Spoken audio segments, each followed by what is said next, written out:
Hey everyone, and welcome back.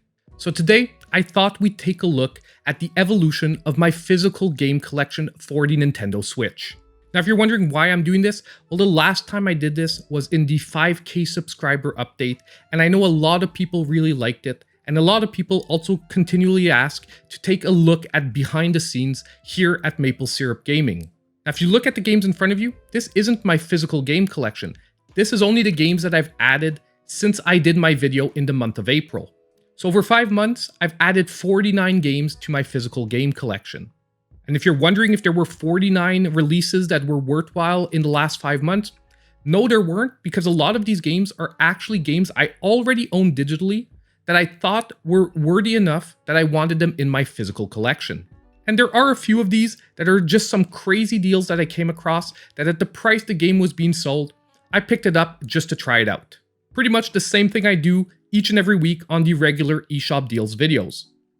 And if you're wondering why I didn't wait till 10K subscribers to do this update, I have so much planned for that event that basically we wouldn't have had time to do an update to the physical game collection.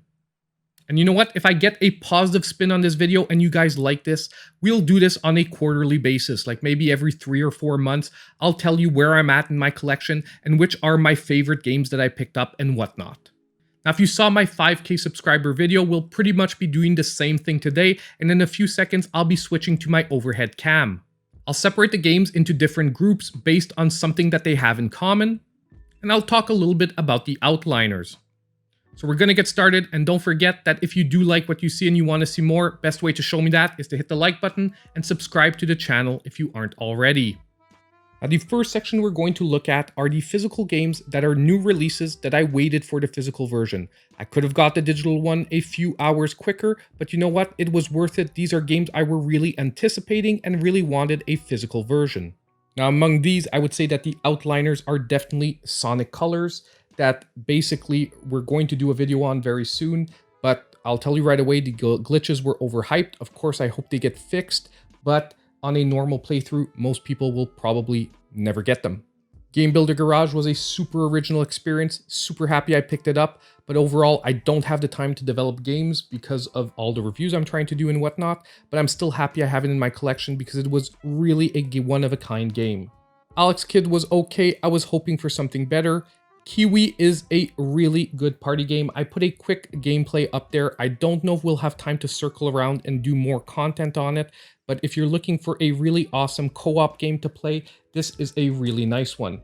Trials of Mana, Crash Bandicoot, Pokemon Snap, and Zelda I think are self-explanatory. After that, Paper Mario and Super Mario 3D are just first-party games that I had to have in the collection, no questions asked. And the last outliner I would say would be obviously the Ninja Gaiden Master Collection that I didn't pick up digitally, and I actually waited to get the physical version imported from Japan. This is the original game, it just has a reversible cover art if you've seen different cover art, and I just preferred with this side. I find it just makes it look original.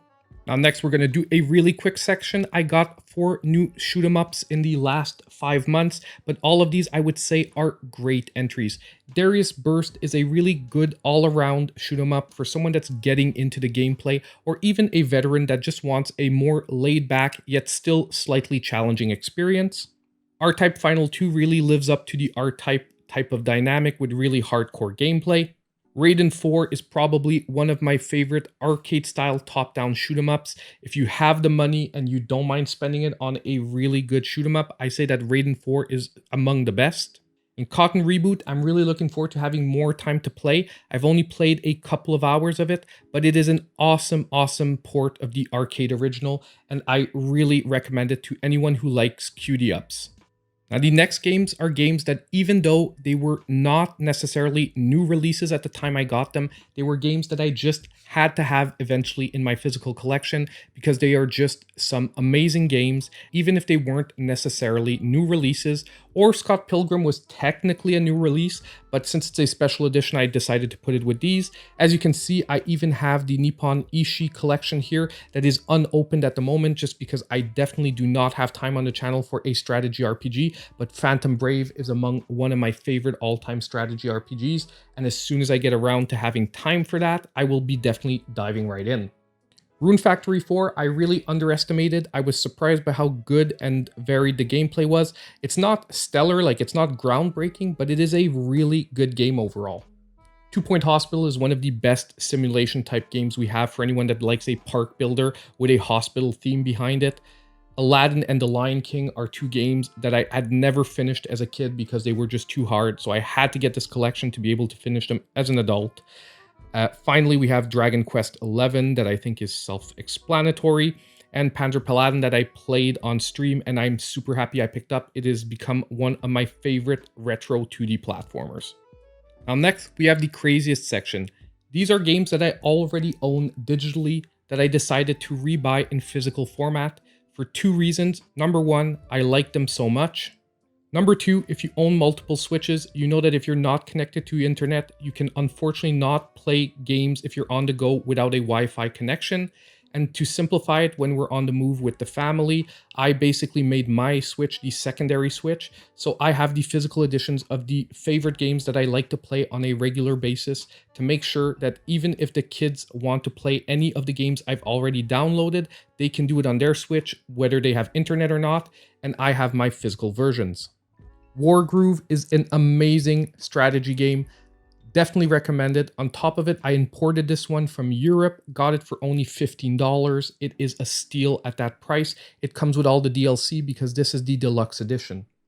Lumo, I recommend normally on the Switch every week. It's out on sale. Super Monkey Ball Banana Blitz. It's not the best Monkey Ball, but it's the best one we have for the moment on the Switch. And yes, I am picking up the new one next month.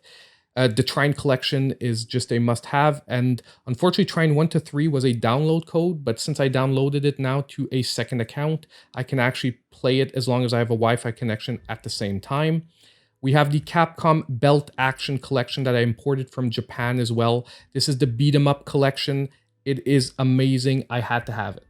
I know it's odd to say, but Mario Odyssey, I had gotten a free download code when I bought one of my Switches, so I didn't have it physically, but I really wanted to have it. Number one, it's a first-party title. I just felt it had to be part of the collection.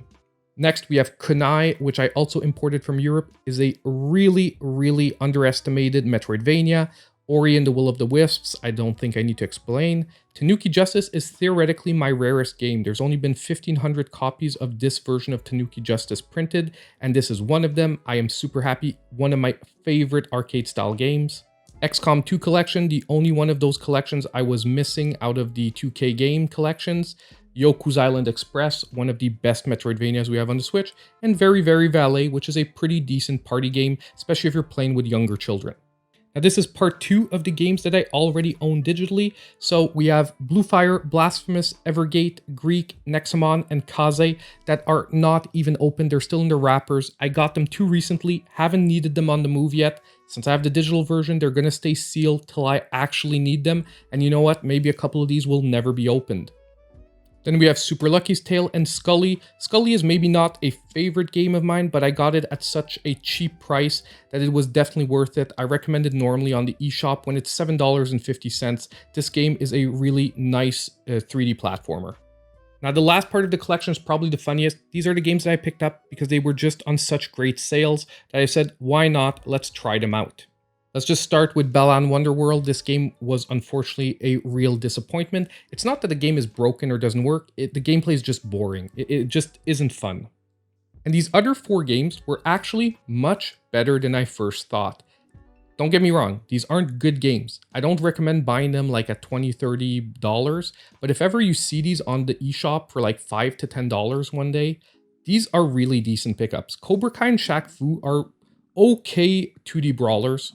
Transformers Battleground is a strategy shooter, but the mechanics are just too simple that the gameplay gets repetitive and not interesting enough, but it works. The storyline is okay, it's just not great. And lastly, Tin and Kuna, I've only played about an hour of it, but it's really not as bad as a lot of people were saying, and I actually started enjoying it. I'm going to play more of it before really recommending it or anything, because possibly what the people are saying gets on your nerves after a while. But at least for me, for the moment, it's not like an automatically garbage game. Now with these last 5 games, we've pretty much looked at all the games I've added to my physical collection.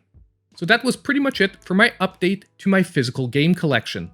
If you want to see the first part and the games that I already had on top of these, you can check out part 1 in the video linked up above. It's timestamped to where the game collection overview starts.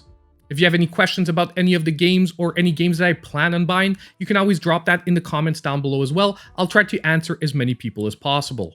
And as I said at the beginning of the video, don't forget on the way out, hit that like button, don't forget to subscribe if you aren't already, and hit the notification bell so you know when all my future videos come out. And as usual, I hope I'll see you in my next video.